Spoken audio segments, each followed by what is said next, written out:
How to restore deleted highlights and featured collection on Facebook app. For this, go ahead and open up your Facebook application and make sure you are logged in. Tap on the hamburger icon at the top, then tap on your profile. As you can see, I have a story highlight right here. So let me go ahead and quickly delete this featured collection. You can find the deleted highlights by tapping on this three-dot icon next to Edit Profile. Select the option of Archive from this list. Right here at the top, you will see Story Archive. Go ahead and tap on the Story Archive option. And as you can see at the very top, you can see my story highlight right here. So you can easily recover it within 30 days. However, if you cannot restore your highlights, follow this next step.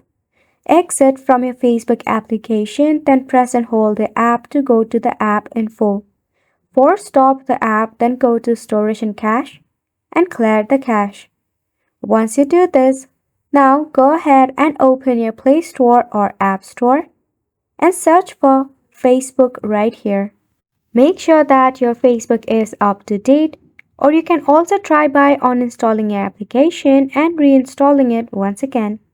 And that's pretty much it for this video as well. Thank you so much for tuning in.